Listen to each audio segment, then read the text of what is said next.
A good day and welcome to the latest episode of What Did I Miss? I have my serious voice today because we have a serious guest. It is the one, it is the only. It is Brad Williams, ladies and gentlemen. Yay!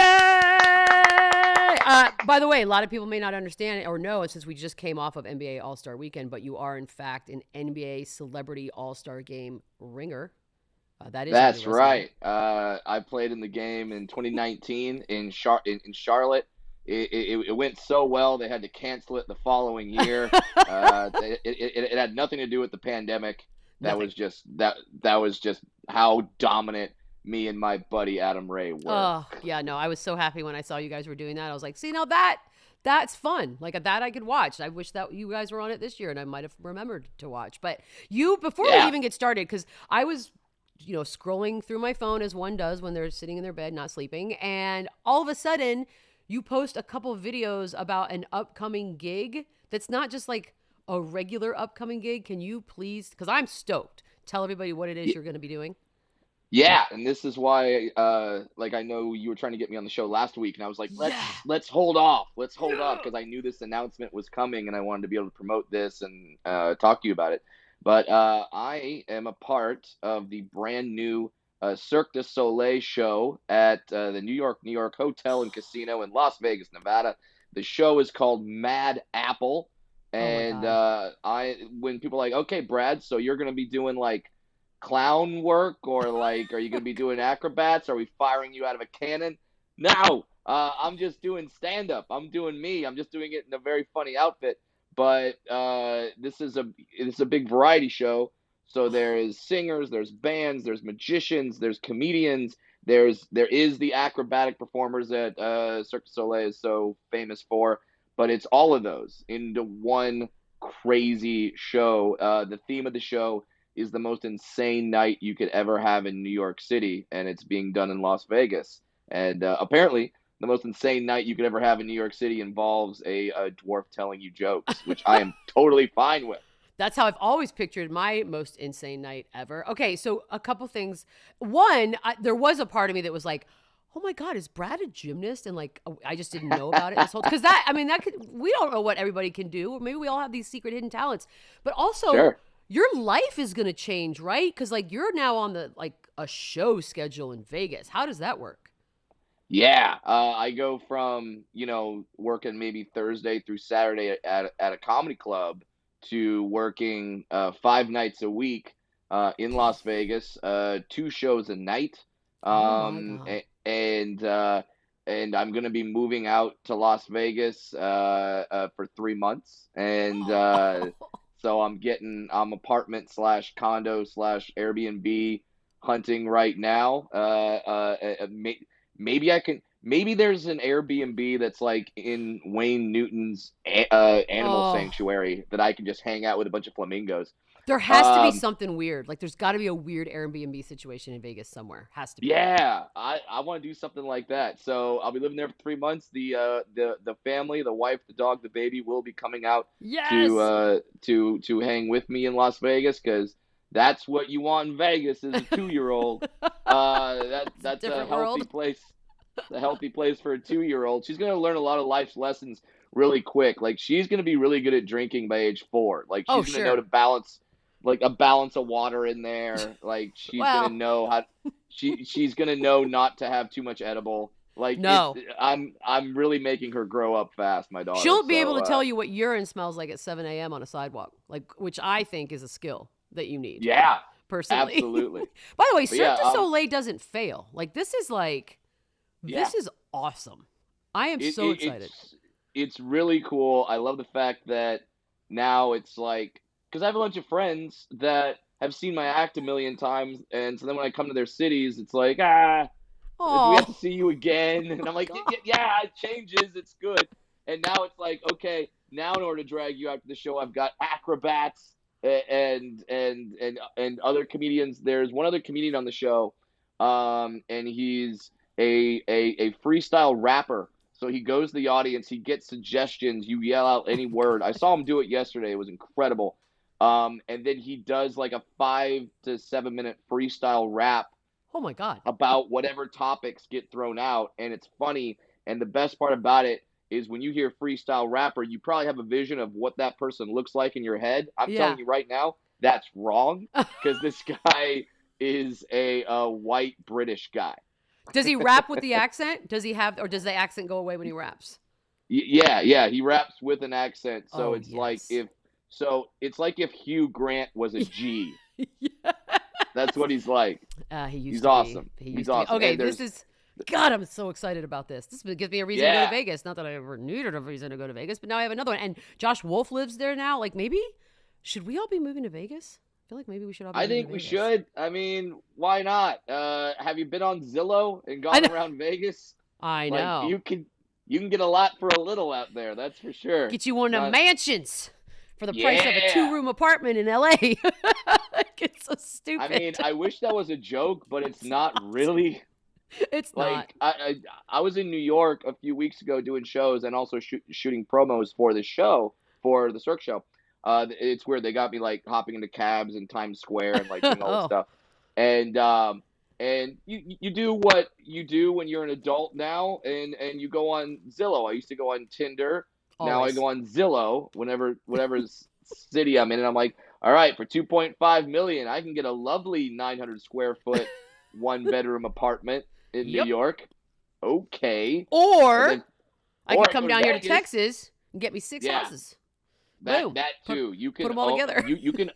you can own McAllen, Texas for 2.5 It's million. The it's kind entire of city. amazing. By the way, the one thing I always find fun about this business, and you kind of you mentioned it up the top there, was like you knew you wanted to put off doing the podcast for a week, right? And there's this weird thing that we always have to do, like at points in our career where we know we have something coming out, but we can't say anything yet. Like, that's hard. And Yeah. then you're going to New York and shooting promos. Do you only tell who? Just the wife? Is the wife the only person that knows these things? And an agent, Yeah. perhaps? Pretty much the wife, and then the team Yeah. of people that schedule everything. And like there was a bunch of friends that are club owners that were like, hey, I see you're not booked from like May until Oh, September. crap. You're Yeah. wide open. How about we get some dates? And I'm like, ah. Ugh. I'll tell you about it in a minute. Just you'll figure it Yeah. out. I promise you're gonna Yeah, figure out. you'll figure out why. It sucks keeping secrets, because I don't like keeping secrets, especially from friends and family, and No. especially when it's like something exciting. Like if it was like, oh, I've caught a new version of herpes that is only to dwarves, I'd be like, yeah, I could keep that secret pretty Yeah. well. It's kind of Or cool. if like I had dwarf crabs. I don't know why I'm making them all STDs, but I don't either. What do but you got something you want to say, or what's going on right now? Got some confessions but you need? yeah, that would be something I could easily hold as a secret. But this is like exciting. I want to tell friends, because I want the friends to come out and see the show. Oh. I get a little I get a bunch of tickets that I could give to friends, and it's all like VIP access and stuff like that. So Oh. like I'm hooking people up, and I'm like Oprah with these VIP tickets. It's just like, oh, you get backstage. You get Because backstage. it's Let's like go. it's always Cirque du Soleil is always such a all right. It's such an amazing thing because you're like, I'm a human, that's a human, but yet why are they able to do that? Like, I don't understand. We all have the same body parts, and they're Oh, flipping totally. themselves through the air. So it's Mad Apple at New York, New York. When does it start? It starts, I believe it's May 12th is when the previews Perfect. start, which you can get tickets for, and they're real cheap. I love previews. I just looked on the website, and I'm like, oh, the previews are like, normally Cirque shows, you can go to for like $200 a ticket or something like that. Like these are like $59, $69 a ticket. Nice. So go to the preview shows. Watch us suck. No, previews are good. It'll be fun. I used to go to previews in on Broadway when I lived in New York a lot because it was easy to get a ticket. You go sit in the front row and boom, done. And it's the same It's people. great. You're just watching them get Yeah. ready. That's all. Yeah, Okay, and then, I'm stoked. I'm so like Yeah. It's not very often that somebody's doing something where you're like, oh, I'm genuinely happy for you. This is one of those times. Normally we have to fake it in this business. We're like, oh, that it's sounds like, fun. yeah, someone gets something and we're like, oh, that's so great that you're okay. that you're replacing Tony Kornheiser on PTI, you asshole. God, that would actually be kind of amazing. I know. Well, there's no real good segue from this great, amazing news into this. I'm not even sure what we're gonna call it. It's the Fight Club. We're going to launch a fight club today, Brad. And the only reason we are given this opportunity is because of one JJ Redick dropping a beautiful golden egg in our laps. I don't know if anybody was paying attention to First Take this week. That wasn't shade. I was genuinely asking that as a question. And he said a few things about Zion Williamson. JJ Redick is quite the media guy. I think he's very good at this, and I think he knows what he's doing. He's obviously got a successful podcast for years now. But he basically alluded to the fact that being on a team, being in a team sport like the NBA, is a responsibility as an athlete, and that part of that responsibility is, in fact, taking care of his body. I think we're all fully aware of sort of where Zion Williamson is on the body scale, like whether it's the weight or the health or the injuries, whatnot. He said, and I quote, "A complete lack of investment in your team, in the organization, in the city. I get that he's hurt, he's away, but you just traded for one of the 50 best players in the league. Hello, this is a pattern of behavior with Zion that we are seeing again and again. I was his teammate. I can describe him as a detached teammate. That is an accurate statement." Wow. That's almost the worst thing you can say, like, not a good teammate is a bad thing. Yeah, not a good teammate and doesn't try. Like, I mean, like, maybe he just, because he was also a teammate of Joel Embiid, and maybe he's just, like, reading that playbook and, like, oh, that's what I should do, is I should treat Zion the way Joel treated Simmons. Wait a minute. Are you Team Simmons in that? No. Oh, no, God. No. I was about to say, what are you talking Simmons. about? At all. I am team # do your job. Yeah, I've it seems seen that. pretty easy. It's okay. So basically that got us thinking. The only logical question that you could ask when you read quotes like that is, who would win in a fight? Zion Williamson or JJ Redick? We're bringing back celebrity fights. This time we're doing it our way. There are no rules in Fight Club, okay? You could talk about it and you can do anything you want with Fight Club. So we've got a tail of the tape. We're breaking rule number 1 of Fight Club right now, but we're fixing it. This is we're starting Beadle Bash Fight Club. I love it. Beadle Bash, which sounds like the worst sideshow on Fremont Street. It does. In Vegas. No, tie it back. Okay. But yes, I'm stoked for this. I would love to watch these guys. Like, now we're in the whole era of celebrity boxing now. Real boxing is dead. It's all about the celebrity boxing, and if you can't get a Paul brother, then let's go and let's get a current NBA player and an ex-NBA player who's a disgruntled teammate, scorched earth. Yes. Let's go. The story's right there. It's right here. I just love it. I love someone, and JJ Redick, from all that we think we know about him, seemed like the consummate professional. Seemed like he was always there. He was sort of certainly a gun for hire the last few years of his career. Sure. But he seemed like he was always trying to be a good teammate, and that's what you don't want. Is you don't want your teammate calling you out and being like, "Oh, this guy didn't try. He didn't care. He was just there for whatever the Campbell's Chunky Soup paychecks." I mean, that's the thing. It's not like there are ways to be a bad teammate, right? Like, you can just be antisocial. You can be kind of a dick to everybody. You can be whatever. But this specific attack about being a bad teammate it's body related. It's time investment related. It's basically saying, yo, I get that you're hurt, but what you can't do is what we all do, especially during the pandemic, was sit on our asses, watch TV, and eat whatever we wanted to because we figured, life's too short. I'm going to eat all of this.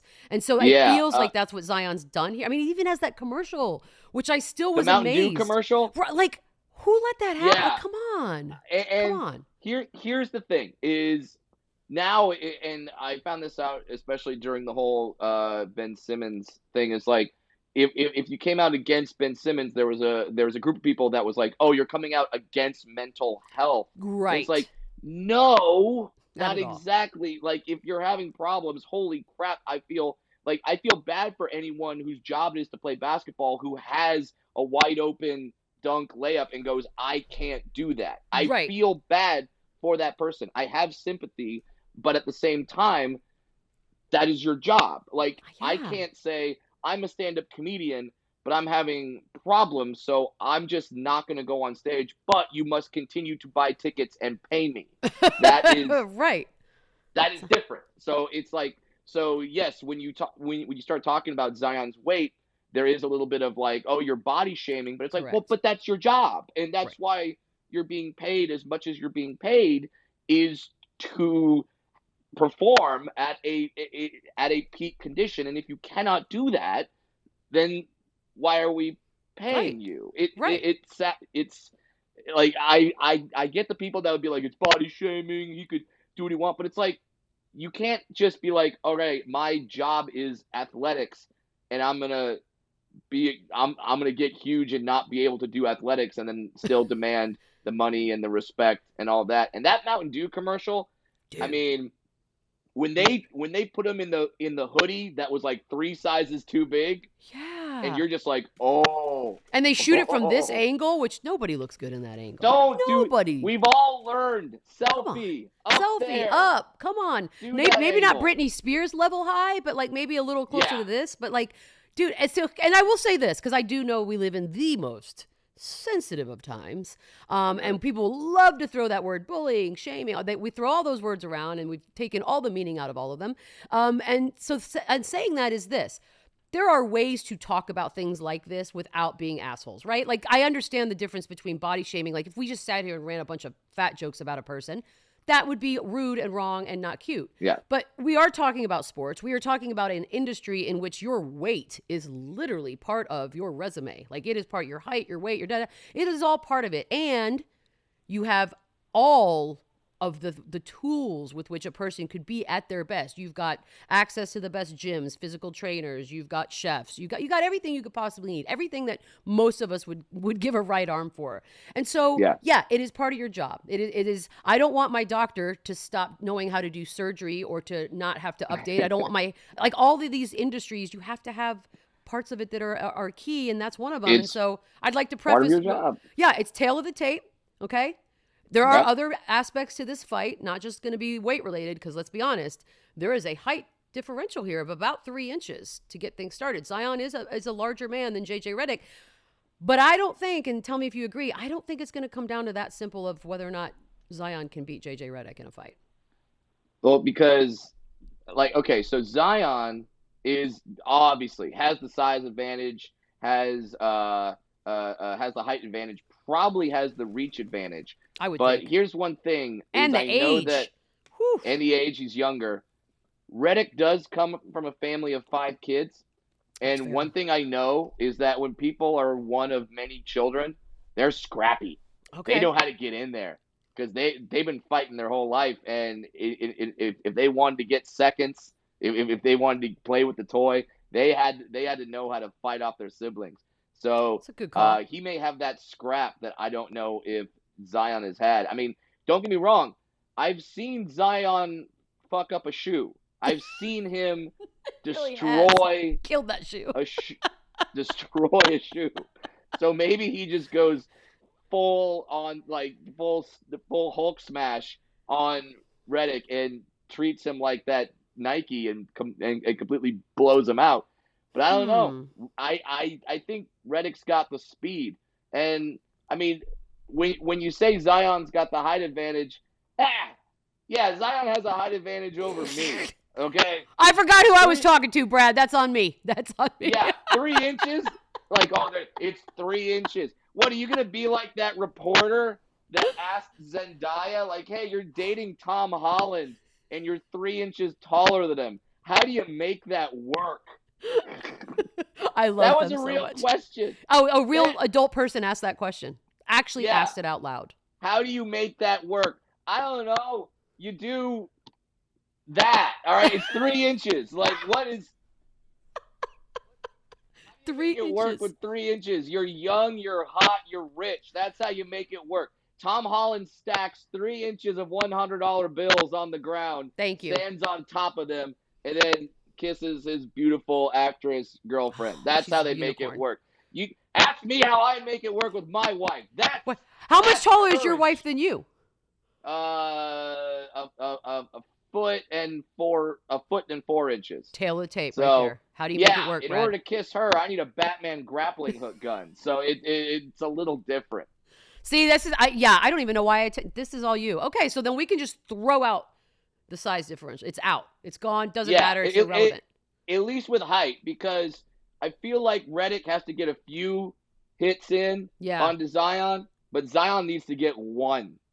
If Zion gets one, it's like I forgot who Shaq fought. Shaq fought, I want to say Wally Zerbiak, but maybe it's just because I love saying the name Wally Zerbiak. It's a great name to say. Handsome. It's a fun one. It really is. Oh, it was Dudley. Oh, it was. Yes. God, that's a long time ago. We're old. Brad with the reference. Was it Chris Dudley? What's his first name? Yeah, it's Chris Dudley. Right? Chris Dudley. Yeah, Shaq fought Chris Dudley in a basketball game, and Shaq swung, and thank God he missed. Because if he would have connected, Dudley's a mountain of a man, and I feel like he would have just exploded into Cinnamon Toast Crunch. Brand specific. I know, right? I hope they're a sponsor. Let's get them. Yeah, I mean, well, Dudley is a pale white guy. I probably should have gone with Rice Krispies. But we could connect it. But like, so if Shaq connected, that would have been the end of the fight. And I feel like that's what would happen with Zion and JJ. JJ's got to stick and move. He's got to go, and he's got to do that. But like, if Zion just goes and just does one, which he might. I mean, he might be so fed up with all of this talk about all of this that he's just going to have just this one moment. He's going to let JJ run circles around him. And let's be honest, JJ's a former Dookie, and Dookies have a reputation of being, how do you say, not above board, a little shady, a little smarmy, a little sneaky, if you will. What? I would what say are you talking about? He was once the most hated. Grayson Allen. I mean, right? Level-headed. Duke puts out some real hateable faces, okay? Are and you saying that's that the gift. Christian Leitner wasn't a beloved person? That's what I'm saying. It's a gift. It's a factory of punchable faces. God bless Coach K. He nailed it. A factory of punchable faces. It's what it is. That is. I'm sure they're great people. That's what you call this episode. A factory of punchable faces. That is so good. So JJ Redick is for me, he's the heel in this fight. He comes in with the baggage of sort of, because Duke is a polarizing place. People don't let that go. I don't care if you are years retired out of the NBA, no less. Like, people are going to hold Duke against you for the rest of your life. I mean, he hates Zion's Christmas Day too. games. Did you know that? JJ Redick hated and hates Christmas Day games. You might as well say he hates Santa. And if you hate Santa, you're the heel in this fight. Well, as someone who has frequently played an elf for certain sorts of things, I have to be full team Christmas. I mean, that's the thing. I think he definitely is the heel. But like, Zion was a Dookie too, but he doesn't have the Dookie stank on him. You know what I mean? No, not at all. Not at all. Not even a little bit. So much so, we don't mention it. No, you don't. Like, when you talk about Zion's career, you hardly ever say, "Oh, right," and then during his time at Duke, like, you don't even mention it. Not once. I can honestly say I have never heard anyone talk about it. Like you just mentioned. You mentioned 3 names that you say their names. They had NBA careers that are having NBA careers, and we still think of them as Dookies. Like, that's a whole separate category of Duke people. With Zion, I think Zion's, maybe it's because his name is Zion freaking, like, you just have your own place in the world when your name is Zion. Yeah. Named after a biblical mountain. It's such a beautiful name. It's the name of the home base in the Matrix movies, the last bastion of human hope. So it's like, it inspires a lot. And who hasn't been called fat on the playground and wanted to, like, punch the other person's head in? I'm rooting for Zion. I'm rooting for Zion too. He would just have to get that one hit in, but if JJ sticks and moves, and you know JJ is going to keep talking as he's doing it. Yes. So that's going to make Zion even more upset, and maybe that's how he gets him off his game. But I imagine JJ just wouldn't straight up fight. He'd be talking as he was doing it. Now, I don't know if he's going to be one of those guys that, because we all know the little kid that was like, and I know because I was this kid, I would keep talking as I was getting my ass kicked. Smart. Yeah. Don't let I him would see you still sweat, make buddy. fun of them. Never let him see you sweat. Or Never. die or bleed. Like tells us things. Never. By the way, so there are a couple nuggets here on the tail of the tape for these two that I don't want to psychoanalyze, but I do want to psychoanalyze because on the Zion side, for example, I'm going to give you a few and it sort of paints a picture of who he is as a human. His at one point in his life, his mom was like his coach, right? He paid the salaries of the arena employees for 30 days. So we're painting a picture of a very soft, emotional, kind human, right? He watches anime. So he's got like a certain set of probably skills that he can envision and maybe pull from. Is anime like, is that what you say when you're really into hentai porn? Okay. Did I just paint the picture of a weird freak? No. I'm painting a picture of a sweet, gentle man. Like, what is wrong with you? No. I don't know. Whenever someone tells me that they're into anime, I just think to myself, I feel like you're trying to tell me you're into hentai porn without telling me you're into hentai porn. I think you have to take into consideration the mouth from which the words come. And I feel like in this case, it's genuinely anime. That's a sweet guy. Like he's anime. So you got sweet, guy. Right? Sweet. Yeah. Let me live my life, blah, blah, blah. On the other side, we've already mentioned his previous life, but I haven't given you these pieces of information. The Christmas thing, we know he hates. Yeah. He's an expert napper. He can fall asleep in under 5 minutes, which tells me a bit of a sociopath, has no guilty conscience about anything. Okay. That means he can just turn off. Exactly, which is it's a serial killer trait, is what it is. All the horrible things that he's done that day. Exactly. Just away. Gone. Doesn't count. Done. As a child, organized his toys by color and shape. This is some ID channel stuff here. These are signs. And then ate the same food before every single game. Every single game. Roasted chicken, baked potato, asparagus or broccoli, and a cup of coffee. Now, delicious meal, but it's the routine of it that alarms me. I do believe Zion Williamson is in a bit of trouble in a physical fight against what is clearly a sociopath. I think you're right. This gives off a lot of like American Psycho vibes. And JJ Redick's awesome. Like if you told me that JJ Redick's favorite band was Huey Lewis and the News, I'd be terrified. As I think terrified of this man. I think you should like someone who, and I see him like having the chicken and the baked potato and the cup of coffee, and right before he eats, he has to like organize it so it looks perfect. They can't touch. And then and then he has I don't see him as someone who has washed silverware. Like I think he has new wrapped plastic silverware every meal. Good call. I think it's like the tools when you're getting your nails done. It comes out of that secret box and it's all like sterilized and yes. And I feel like he does that move from the movie The Accountant with Ben Affleck, where before he gets to work, he does the he does that, and then he starts, and then I just feel like he would. So he's gonna study more in terms of this fight. He's meticulous. He's gonna watch film of Zion and blowing out the shoe, so he knows to avoid that. Like he's gonna be very meticulous.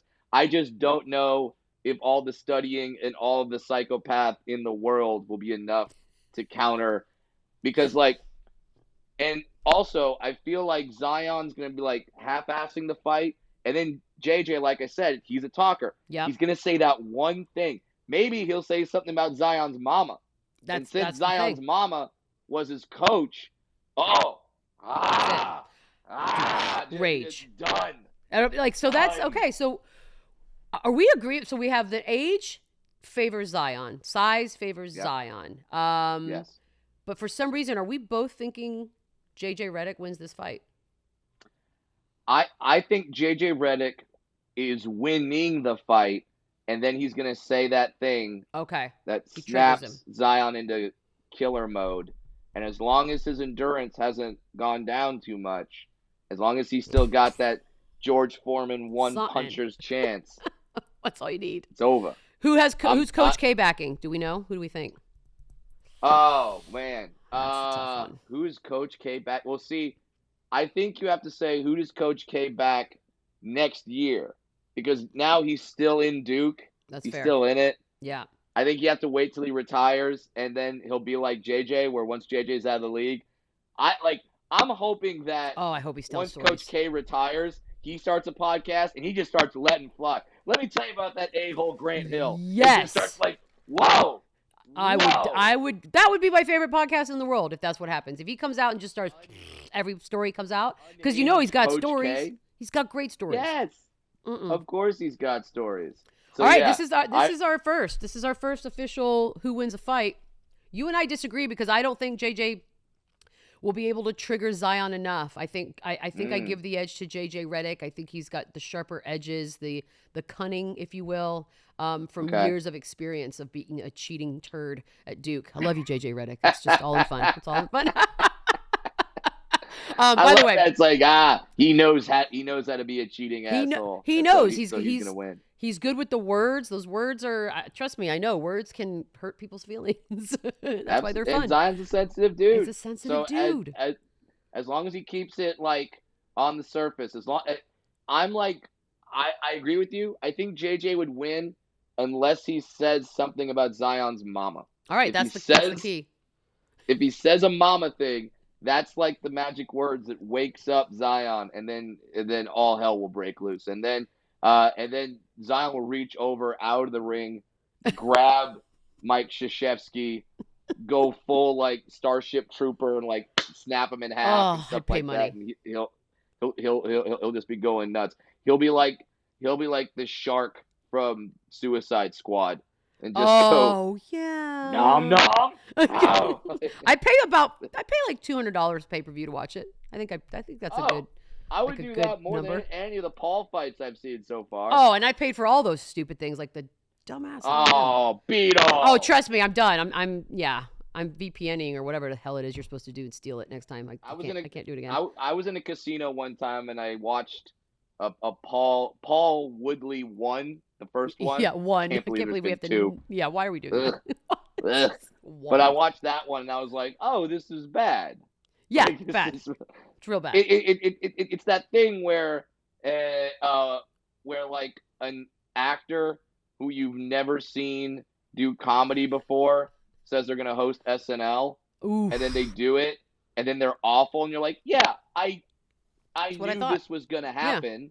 Like, but on the off chance that it maybe was good, you needed to be there. You needed to watch. Yeah, you had to say, yes, I saw when Eli Manning nailed that monologue.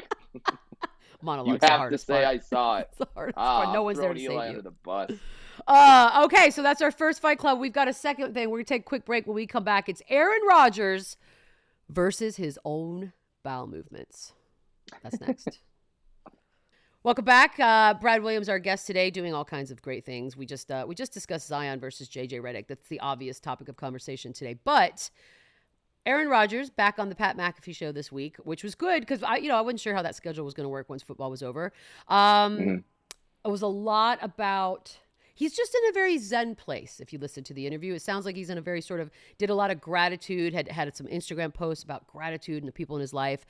But the news wasn't anything about his career. But what we did learn, and forgive me for when I butcher most of these words, but he did a Panchakarma cleanse, a method of cleansing the body from all unwanted waste after lubricating it. One of my favorite fun words to say. It's from the Ayurvedic. You know what? I think I'm nailing that.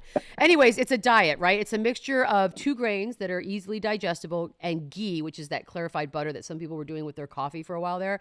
No cold drinks, cold food, caffeine, white sugar, recreational drugs, alcohol, dairy products, restricted on that. Basically, you're taking a big ass rest. But here's the picture. This is the picture painter. 3 days of ghee therapy.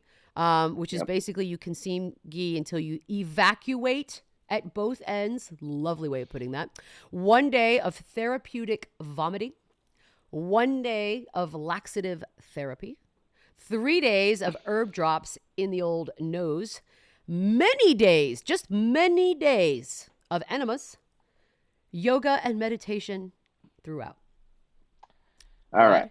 You're. I have many thoughts. So many thoughts. one day of, what'd you say? Evacuation. The Evacuating therapeutic vomiting. Therapeutic, Oh, yeah, obviously. therapeutic vomiting. I think they're playing Coachella next year. Therapeutic vomiting. They're not on the main stage yet. They'll get there. They'll get there.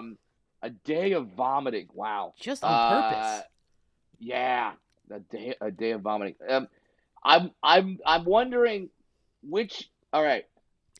When So he much. does his own research, which is what he said that he likes to do. Sure. I'm going to do my own research. Did he do more research on the vaccine before refusing it, or this cleanse before doing it? I mean, I don't know. There's a lot of words in this one. It seems like a lot of thought went into this. I love how, like, when he was talking about why he didn't take the vaccine, he's like, yeah, for a couple of my friends, it knocked him out for a couple of days. Yeah, your 12-day cleanse had a day vomiting. A day, just one whole day of vomiting, and another whole day of laxatives. What? Just, my to-do list with my daughter is sometimes a full day of cleaning up things that have evacuated from her body. That's fair. And I don't even like doing that. I can't imagine if it was me actually do a full day of vomiting. All right, so what do you got on the schedule? All right, I got to go to yoga on Tuesday. I'm having Devontae over for Bunko on Wednesday. I don't know why I have them playing Bunko. I don't either. That's a flash.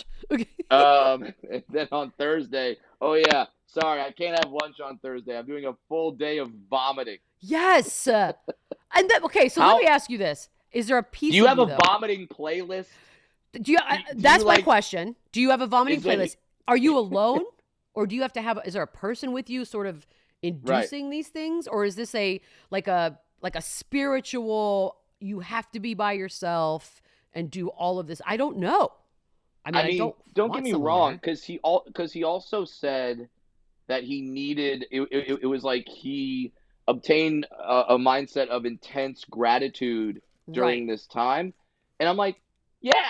If I'm vomiting and shitting for 12 days straight, you could like kick me in the nuts while I'm listening to Nickelback for a month, and I'll be like, dare you? Way better. That was way better. Thank you. That was way better than vomiting and shitting for 12 days.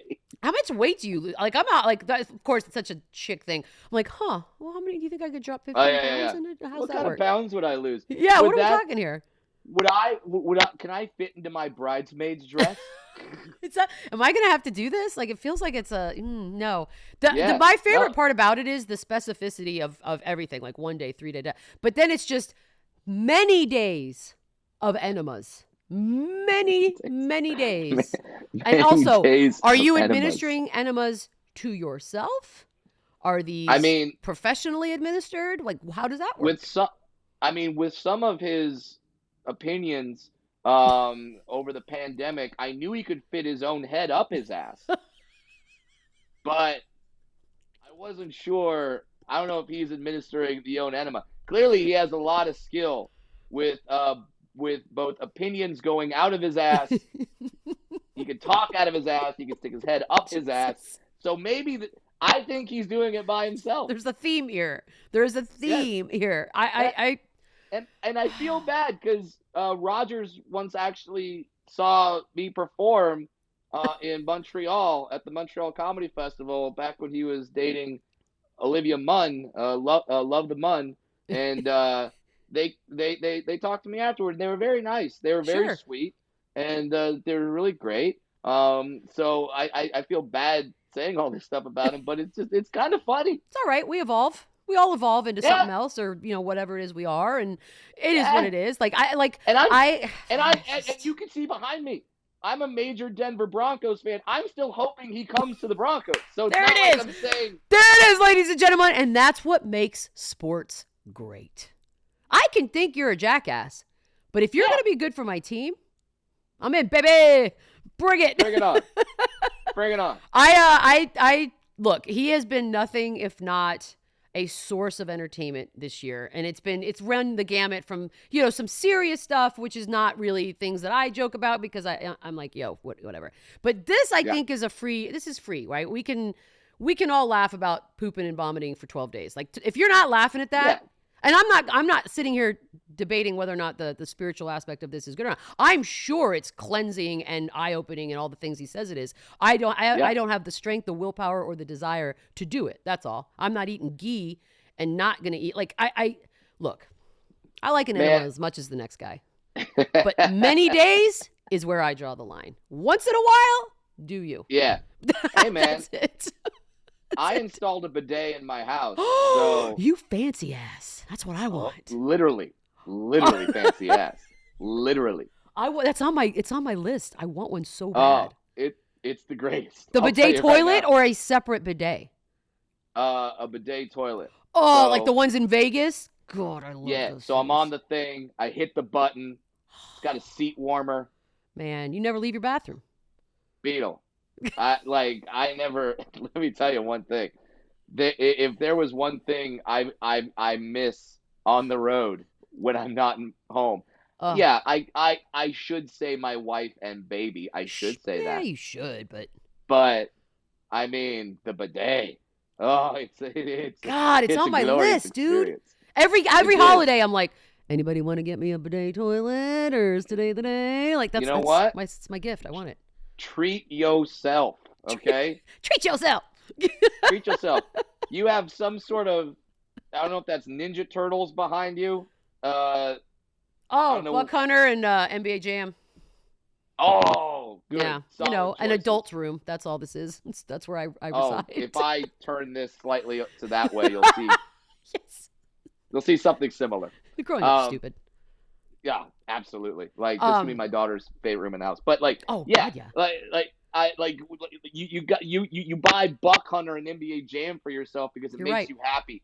I would argue that the bidet will make you infinitely more happy than NBA Jam, and you can still use some of the same sound effects. You have some Texas chili, and it's like he's on fire. Hit the bidet, bam.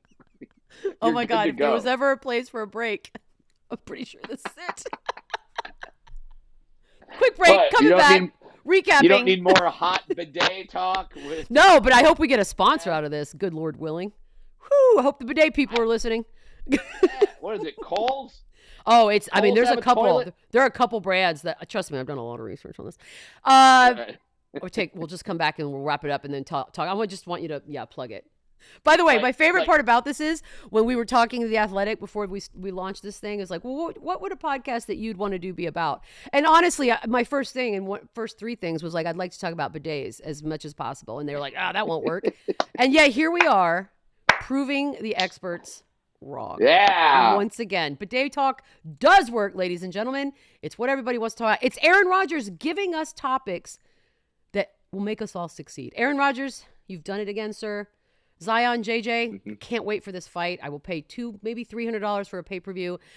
And Brad Williams, more than any of those things, I cannot wait to have another excuse to go to Vegas to see your ass in Mad Apple. I am so happy for you, dude. My Congratulations. very cleansed bidet ass. Oh, yeah, exactly. I'll know secrets. I'll be like, I know something about that guy up there. Tell anybody around me. That's why he's moving so freely. That's what gives him his punch. Clean tushy. So yeah, Mad Apple, Cirque du Soleil, New York hotel and casino starting in May 12th. I'm there May 12th through August 18th. Perfect. If you can't make it out to Vegas, but you have a comedy club near you, go to bradwilliamscomedy.com. See where I'm touring. I'm touring up until I have to do the Vegas show, and then the tour keeps going after the Vegas run is done, unless I do like 2 months of the Vegas run and then they throw a bag of money at me and I'm like, yeah, I'll stay. Yes. Oh, I will 100% be seeing this. I am beyond stoked. I love Cirque du Soleil. I love you. This is like the perfect situation. What a great day, Brad. I'm so happy you came on. I missed you, buddy. I'm thrilled. I get to plug my Vegas show. We do some bidet talk. Just talking some shit. I get to find out that you have NBA Jam and Buck Hunter in your house, which the next time I come to LOL Comedy Club, and am I allowed to say where you live? Oh yeah. Am I allowed to say the city? No, Yeah. I'm on witness protection. I mean, I don't know San what kind of Antonio. stalkers you got, Beadle. I invite. No, you know what? It's been so long since I've had a stalker. I almost miss one. Like it's like, well, where are they? They've forgotten about me. They've moved on. Are you on WikiFeet? Believe yes. Somebody pointed that out to me. Are you on Celebrity WikiFeet? I didn't know. Like I thought logically, oh, I know what that is, but I didn't know what that is. That's a specific kind of creep right there. But God bless them. You know what? People like feet. I think feet are gross, but you do you. That's on. Hey man, I'm bummed I don't have a foot fetish. Can you imagine how great my life would be? Yeah. At 4'4", so close to the ground. If I had a foot fetish, I would just walk around all day like, yeah. I see it all. And on that note, Brad Williams, ladies and gentlemen. We'll see you next time. Yeah, thank you.